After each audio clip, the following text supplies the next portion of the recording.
Welcome sa Movie Flix Recap. Ngayon pag-uusapan natin ang pelikula na thriller horror na Pinamagatang. Ang pelikula ay nagbubukas sa isang reporter na nagngangalang Angela at ang kanyang cameraman na pumapasok sa isang lokal na estasyon ng bumbero. Si Angela ay nagho-host ng isang palabas na nakatuon sa mga trabahong ginagawa sa gabi. Para sa episode na ito, itinatampok niya ang pang-araw-araw na buhay ng mga bumbero. Nakipagkita si Angela sa hepe ng departamento ng bumbero, na nagsabi sa kanya na taliwas sa popular na paniniwala, karamihan sa mga bumbero ay tumutugon sa mga medikal na sitwasyon. Pagkatapos ay ipinakilala niya si Jake at George, na susundan ni Angela para sa episode. Parehong gwapo at bata sina Jake at George, at agad nilang nilandi si Angela. Ipinasya nila si Angela at ang kanyang cameraman sa paligid ng himpilan at ipinakita sa kanya ang kanilang recreational facilities, shower area, at mga dormitoryo. Idinagdag din ni Jake na ang mga bumbero ay nagtatrabaho ng 48 oras na shift, kaya malaki ang posibilidad na masaksihan mismo ni Angela kung paano sila tumutugon sa mga tawag. Hinamon ni George si Angela sa isang laro kung sino ang pinakamabilis magsuot ng overall ng bumbero. Masiglang nakilahok si Angela. Gayunpaman, natigil ang kanilang kasayahan nang biglang tumunog ang alarma. Ibig sabihin nito ay tinatawag sina Jake at George upang tumugon sa isang emergency call. Sa loob lamang ng ilang minuto, nakaupo na silang lahat sa loob ng truck at papunta na sa address. Dumating sila sa isang gusali ng apartment. 2 pulis ang naghihintay sa kanila. Ipinaliwanag ng mga pulis na may mga nag-aalalang kapitbahay na tumawag dahil ang matandang babaeng nakatira mag-isa sa isang apartment ay sumisigaw ng napakalakas. Ilang mga usisero ring kapitbahay ang nagtipon sa unang palapag. Nanguna ang mga pulis at pinuwersa nilang buksan ang pinto ng apartment. Sa loob, nakita nila ang takot na matanda na puno ng dugo ang mukha.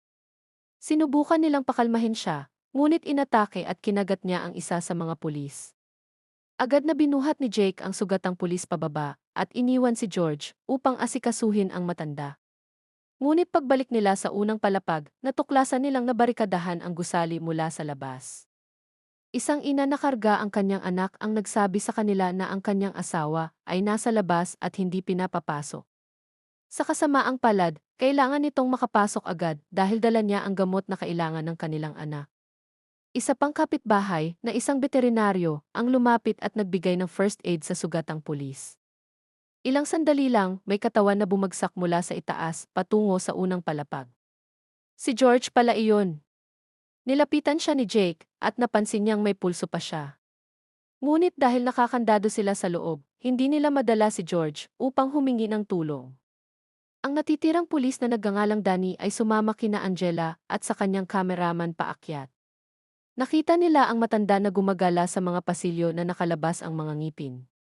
Paulit-ulit nila siyang binalaan na tumigil, ngunit patuloy itong lumalapit upang umatake. Sa huli, inilabas ni Danny ang kanyang baril at binaril siya. Nagpatuloy ang grupo sa pagkatok sa iba pang mga pinto ng gusali upang tipunin ang mga tenant. Sa isa sa mga silid, nakakita sila ng isa pang babae na halatang may sakit. Dinala nila ito pababa. Bago sila umalis, napansin ni Jake na may daga sa silid na muntik nang umatake sa kanya. Narinig siya ni Angela na nagsasalita at iginiit niyang sabihin ni Jake ang totoo tungkol sa nangyayari. Ibinunyag niya na ang gusali ay nasa ilalim ng quarantine dahil sa isang posibleng biological threat. Nagdulot ito ng takot at gulo sa mga tenant. May isang lalaki na nagsabi na lahat ng kanilang telepono, Z, at radyo ay hindi na gumagana. Isang residente ang nagsabi kay Jake na may alam siyang ibang daan palabas sa isang bintana sa ikalawang palapag. Ngunit pagpunta nila doon, isang armadong sundalo ang naghihintay at tinutukan sila ng baril. Sumigaw si Angela sa bintana na kinokontrol nila ang lahat at makikita ng mga tao kung paano sila tinatrato ng militar. Hindi nagsalita ang sundalo, kundi sinimulan nitong takpan ng plastic sheets ang lahat ng mga bintana. Dumating si Danny at inutusan ang grupo na bumalik sa ibaba. Sumunod si Angela. Ngunit patuloy siyang kumuha ng footage at sinigurong madokumento ang lahat ng nangyayari. Ginamot ng veterinaryo ang 2 sugatang lalaki. Gayunpaman, nagkomento siya na lumalala ang kanilang kondisyon. Bukod pa rito, nahihirapan siyang paniwalaan na isang mahina at matandang babae ang kayang umatake sa dalawang babae na kagaya nila. Sunod na ininterview ni Angela ang maisakit na anak na babae na nagiging matapang sa kabila ng lahat ng nangyayari. Ibinahagi ng anak na ang kanyang ama ay nasa labas kasama ang kanilang aso dahil may sakit ito at nangangailangan ng doktor. Sinabi ng ina kay Angela na ang anak ay maisakit na rin sa mga nakaraang linggo. Pagkatapos, kinausap din ni Angela ang isang guro ng opera na nakatira kasama ang kanyang pinakamahusay na estudyante. Biglang bumangon si George mula sa kanyang pansamantalang higaan. Siya ngayon ay kumikilos ng parang wala sa sarili at nakakalakad kahit napakarami niyang nabaling buto sa pagkakahulog. May bula ng laway na lumalabas sa kanyang bibig. Dinala nila siya muli sa loob ng silid upang magpahinga. Napagtanto ng veterinaryo na sina George at ang maisakit na babae ay parehong nagpapakita ng sintomas ng rabies. Ngunit kakaiba ito dahil ang rabies ay karaniwang lumalabas lamang ang mga sintomas pagkalipas ng ilang buwan. Para kina George at sa maisakit na babae, ilang oras pa lamang ang lumipas. Binalaan ng veterinaryo ang natitirang grupo na kapag nakagat sila ng isang infected na tao, o kung ang dugo o laway ng infected ay pumasok sa kanilang sugat, maaari rin silang mahawa. Tinanong ni Angela kung maaari na lang bang magpa-rabies shots upang magamot ang infected, ngunit sumagot ang veterinaryo na kapag lumabas na ang mga sintomas, huli na para magamot ang rabies. Nagbago ng isip ang isang lalaking abogado at nagdesisyong manatili na lamang siya sa kanyang apartment at harangan ang kanyang pinto dahil sa posibleng impeksyon. Sinubukan siyang pigilan ni Angela at ng iba pa, ngunit sumakay pa rin siya sa elevator. Biglang isang malaking rabid na aso ang umatake sa kanya habang nagsasara ang pinto ng elevator. Wala nang nagawa ang iba upang tulungan ang abogado habang nilalapa siya ng aso hanggang sa mamatay. Biglang lumitaw ang may sakit na babae at inatake sina Angela at ang kanyang kameraman. Napilitan siyang patayin ang maisakit na babae upang hindi sila makagat. Tumalsik ang dugo nito sa lente ng kamera at sa damit ni Angela. Agad na nakaramdam ng pagsisisi ang kameraman sa kanyang nagawa, ngunit pinagaan ni Angela ang kanyang loob at sinabing hindi niya kasalanan iyon. Sa ibaba, ipinaalam ni Danny sa lahat na darating ang mga opisyal ng KI upang suriin ang lahat. Kapag nalinis na sila, papayagan silang makalabas ng gusali. Sumingit ang veterinaryo at sinabi na walang test para sa rabies, maliban na lamang kung kukuha ng sample mula sa utak sa pamamagitan ng pagbabarena sa bungo ng tao. Ngunit naniniwala si Danny na mali ang veterinaryo at hindi rabies ang kumakalat.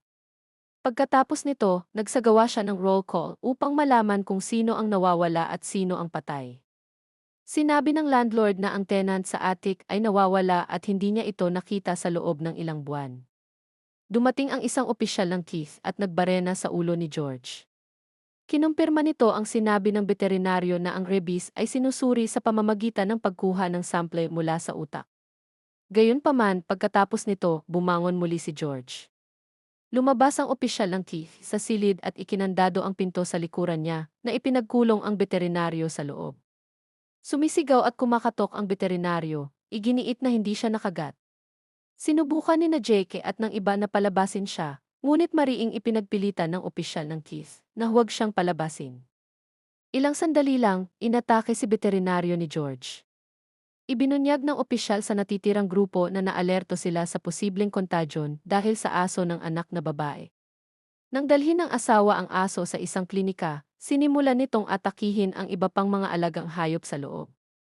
Ginamit nila ang mga detalye sa kwelyo ng aso upang matunton ang pinagmulan ng impeksyon sa gusali ng apartment na siyang dahilan kung bakit kinwarantina ng Keith ang lahat ng naroroon.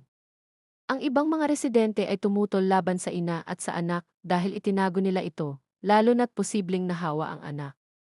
Ipinagtanggol ng ina na bronchitis lamang ang sakit ng kanyang anak at hindi ito infected. Niyakap niya ng mahigpit ang kanyang anak at bigla siyang kinagat nito. Sa kabila ng pag-atake, binitiwan ng ina ang anak at sumigaw dito na tumakbo dahil kukunin siya ng teeth. Inutusan ng opisyal sina Danny at Jake na hulihin ang anak upang lalo pa siyang masuri. Tumakbo sila paakyat kasama sina Angela at ang kameraman. Natagpuan ni Danny ang anak na nagtatago sa loob ng aparador. Lumapit siya rito upang maiparamdam na ligtas siya, Ngunit huli na nang mapansin niyang naging pula na ang mga mata ng bata at tunay nga itong infected. Tumalo ng anak at kinagat si Danny. Pumasok si Jake at pinatay ang bata gamit ang palakol. Sa ibaba, nagsimula ang kaguluhan nang magtipon ang lahat ng infected na residente laban sa natitirang mga nakaligtas. Nagtago ang grupo sa isang silid. Gayunpaman, natuklasan nilang parehong nakagat ang opisyal at ang estudyante.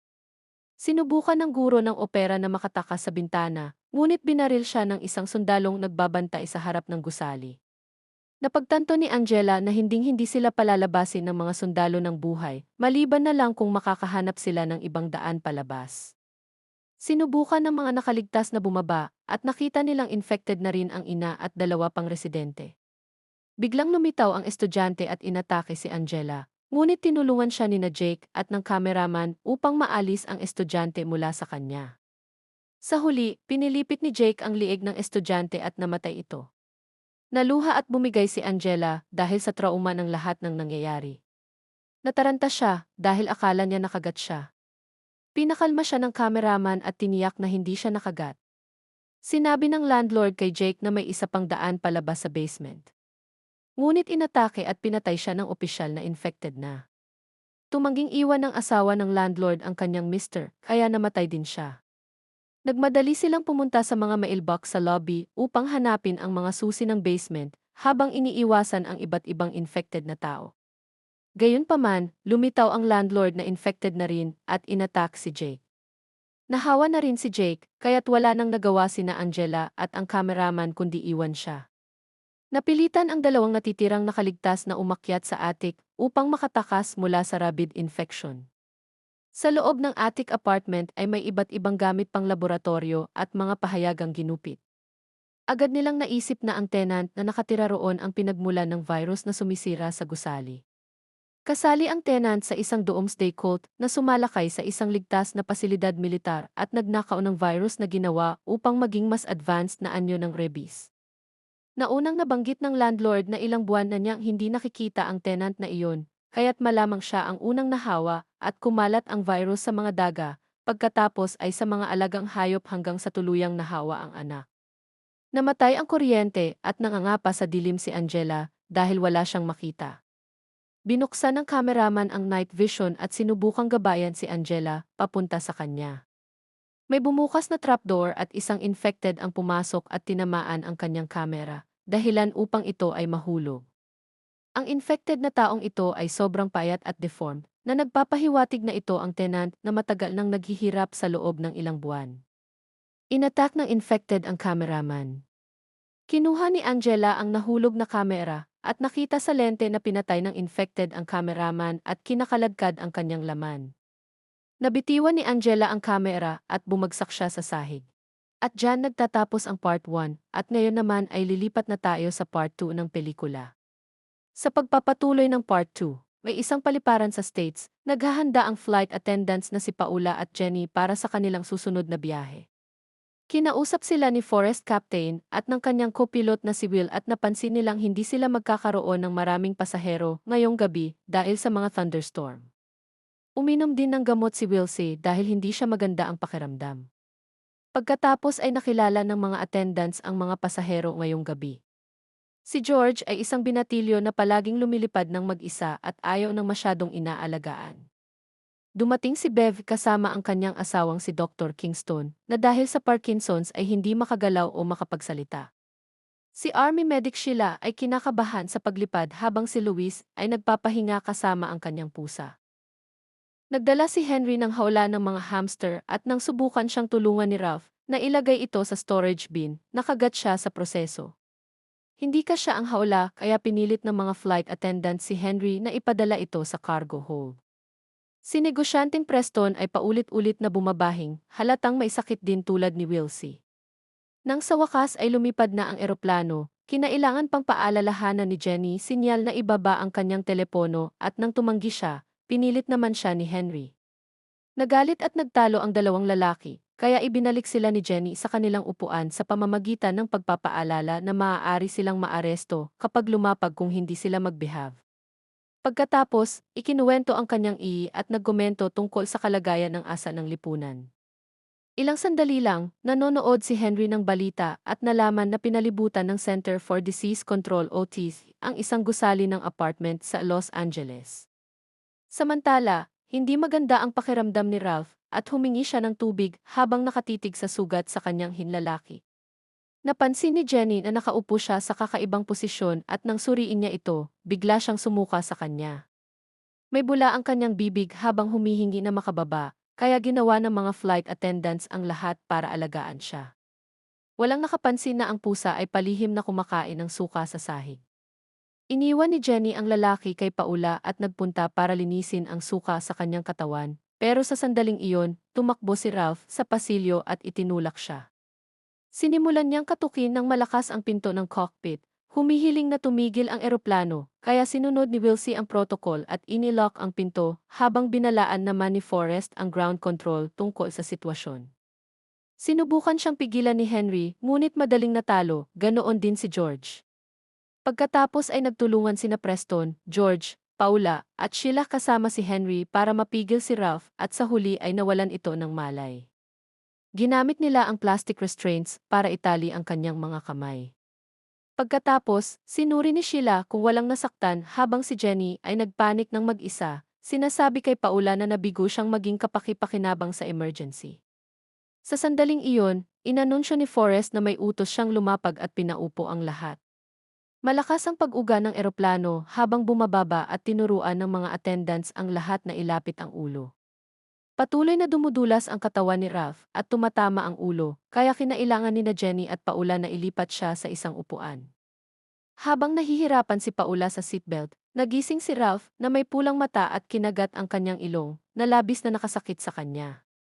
Pagkatapos ay nagwala si Ralph at muling nagtulong-tulong ang mga pasahero para itulak siya sa banyo at i-lock siya doon. Nang sa wakas ay lumapag ang eroplano, ginamit ni Sheila ang emergency first aid kit para bigyan si Paula ng gamot na makakapigil sa pagkakaroon ng shock at tinali ang scarf sa kanyang mukha. Ngunit nawawalan siya ng maraming dugo at nangangailangan ng agarang atensyong medikal. Naiinis si Forrest dahil sinabihan sila ng ground control na maghintay kahit alam ang emergency, kaya nagpasya siyang labagin ang patakaran at pumili ng hindi nakatalagang gate. Sa kabutihang palad, nakita ng baggage handler na si Ed ang eroplano at binuksan ang gate sa tamang oras.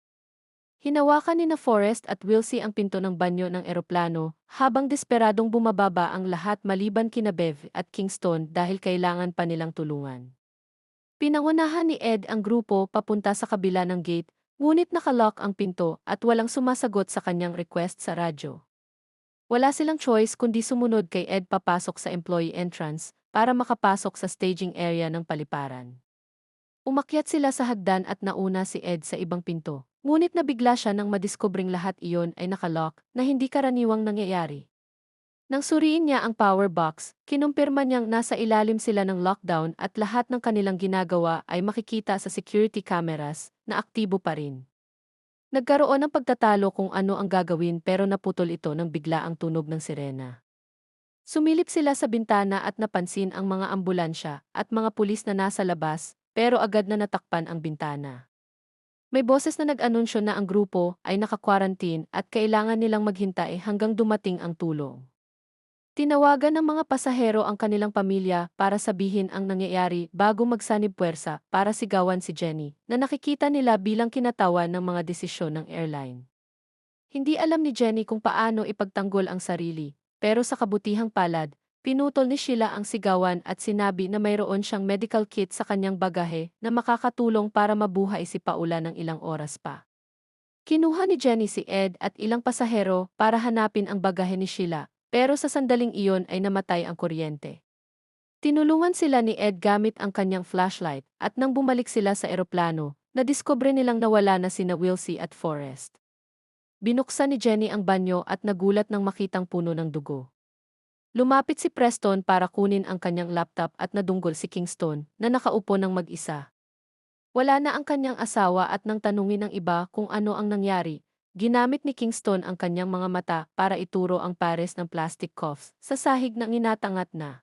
Samantala, pinutol ni Ed ang carpet sa sahig para maabot ang isang hatch na diretso silang dinadala sa baggage hold.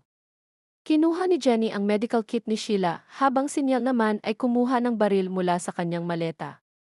Nagulat si Ed nang may dumaan na daga sa kanyang mga paa at tinaboy ito habang sinasabing daga iyon, pero iniisip ni Henry na isa lang iyon sa kanyang mga hamster dahil nakita niya ang sirang hawla. Nang umahon si Jenny mula sa hold, tumingin siya sa paligid at napansin ang laptop ni Preston na nababalot ng dugo. Sa dulo ng pasilyo, tumatakbong nakapatong sa apat na paa si Wilsie, umuungol at nababalot din ng dugo. Biglang lumitaw si Forrest na nahawa na mula sa likod ni Jenny at inatake siya. Agad lumabas ang mga lalaki para tumulong pero walang epekto ang mga suntok, kaya binaril siya ni Neil hanggang sa mamatay habang may ilang dugo ni Forrest na tumalsik sa kanyang mukha. Pagkatapos, nagtakbuhan ang grupo palabas ng eroplano at sa gate corridor ay nakita nila si Kingston na itinapon mula sa kanyang wheelchair at si Preston na walang malay at may kagat sa bato. Malapit doon, nakita ni Jenny si Bev na umiiyak at humihingi ng tulong, ngunit bigla itong nag-transform at umatake rin. Sa kabutihang palad, nakatakbo si Jenny palayo sa kanya at itinulak ng mga lalaki ang pinto para malock siya sa labas. Bumalik ang grupo sa iba pa at ginawa ni Sheila ang lahat para alagaan si Paula. Nilinis ni Susan ang dugo sa mukha ni Neil, ngunit naghalikan pa rin sila. Naglagay sina Henry at Ed ng mga gamit sa harap ng pinto para mapigilan si Bev at tumingin-tingin si Jenny. Nakakita ng mga patak ng dugo sa sahig at nag-alala kung saan iyon nanggaling. Sa wakas, napikon si Jenny at sinabi sa lahat na manahimik at siya na ang mamumuno dahil patay na ang kapitan. Ipinaliwanag ni Sheila na hindi ito kilalang sakit at naalala ni Jenny ang gusali sa balita na nakakwarantin din na pansin ni Kingston ang isang daga na may pulang-pulang mata malapit sa kanya pero mahina lang ang ungol niya kaya hindi siya narinig. Nahulog ang daga sa kanyang ulo at nakagat siya bago ito napalayo ni George.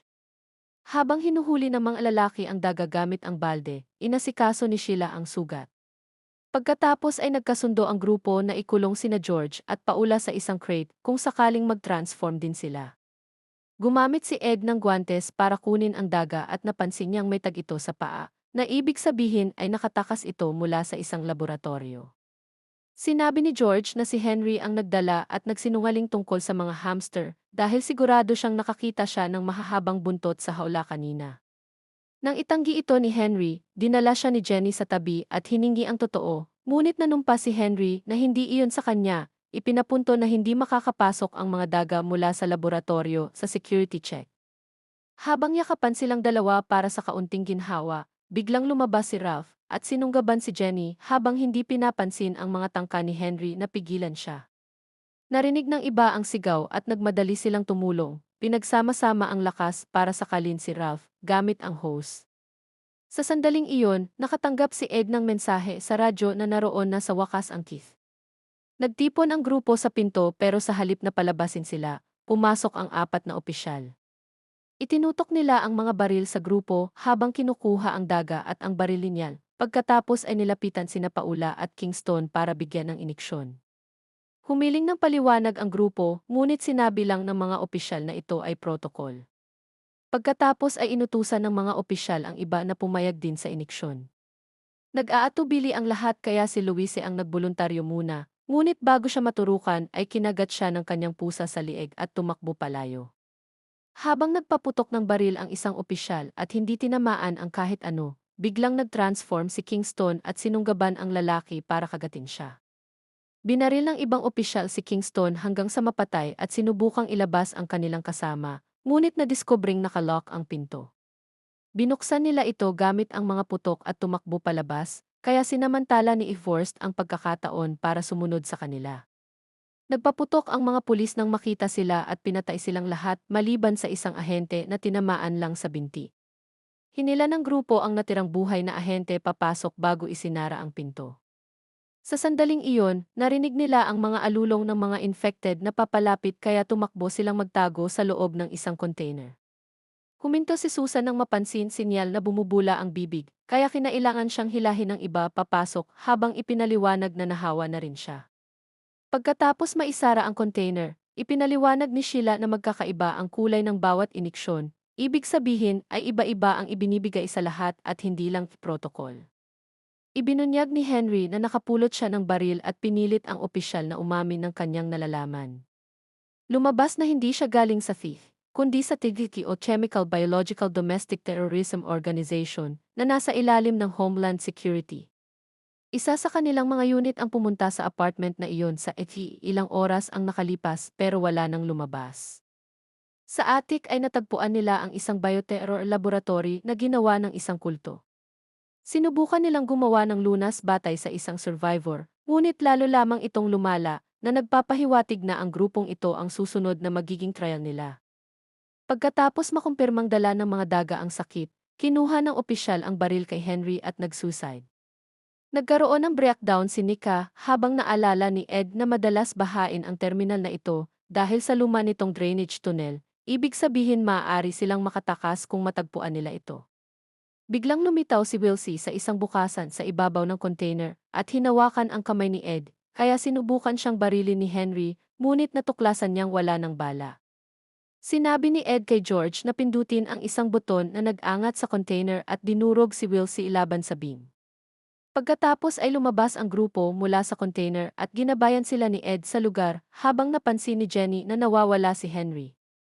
Naglakad si Nika sa hulihan at biglang may humila sa kanya palayo sa iba, kaya nagmadali ang grupo sa hagdan para makatakas. Palihim namang ina-access ni Henry ang isang bag na may isa pang baril. Habang tumatakbo ang grupo, nadapa si Jenny at natagpuan si Paula na nag-transform na rin. Kailangan tanggapin ni Jenny na wala na ang kanyang kaibigan at gumamit siya ng wrench para labanan ang nilalang hanggang sa naitulak niya ito mula sa platform na ikinamatay nito. Pagkatapos ay nakarating ang grupo sa isang opisina kung saan hinanap nila ang mga blueprints ng terminal na nagpakita ng daan sa pader papunta sa drainage tunnel. Samantala, ibinunyag ni George na ninakaw niya ang bag ni Henry at sa loob nito ay natagpuan niya ang kahina-hinalang mga dokumento na nagtatala ng mga eksperimento sa laboratorio at isang misteryosong kahon. Sa sandaling iyon, dumating sina Susan at Niall at sinubukang umatake, ngunit bumalik si Henry at binaril silang pareho sa tamang oras. Napansin ni Ed na nakagat si Henry at ginamit ni George ang pagkakataon para buksan ang kahon na naglalaman ng maraming gamot at isang hiringgilya. Sa wakas, umamin si Henry na siya ang nagdala ng mga daga at ipinaliwanag niyang kabilang siya sa kulto na binanggit ng opisyal. Layunin nilang linisin ang planeta mula sa mga tao, na patuloy na nagiging mas marahas at mapanira araw-araw. Nagbanta si Henry na papatayin niya si Jenny kung hindi ibibigay ni George ang antidote, kaya tumalon si Ed para pigilan siya, ngunit nabaril at namatay. Natakot ang iba at hinayaan si Henry na makuha ang antidote. Nahinalo niya sa dugo mula sa kanyang sugat at itinurok sa kanyang mata habang ipinapaliwanag na ang kanyang grupo ay may mga taga-suporta sa iba't ibang organisasyon at ganoon nakalusot ang mga daga sa security. Handa nang umalis si Henry at gustong dalhin si George bilang hostage. Sinubukan siyang pigilan ni Jenny, ngunit pinabagsak siya ni Henry at nakatakas kasama ang bata at ang mga blueprints. Lubhang nahilo si Jenny kaya naunang lumabas si Sheila. Ilang minuto ang lumipas at nakalabas din si Jenny at nakita siya ng infected na si Preston. Nagsimula ang habulan at muntik na siyang mahawakan ni Preston, kaya kinailangan niyang sipain ito palayo. Dinaya niya itong pumasok sa isang makina at binasag ang ulo gamit ang takip ng hatch hanggang sa mamatay ito. Pagkatapos ay ipinagpatuloy ni Jenny ang paghahanap kay George at kinailangan niyang dumaan sa ibang ruta nang makita niyang nakatayo si Nika na nag-transform na. Pumasok siya sa isa pang silid at nabangga si Sheila na nakakuha ng thermal goggles ng opisyal. Isinuot niya ito kay Jenny at ibinunyag na nakagat na siya, kaya hiniling niyang si Jenny ang humabol kay George habang bibigyan niya ng oras. Bumalik si Sheila sa main room at nagsalita ng malakas para maakit ang mga natitirang infected, na agad siyang nilusob at pinatay.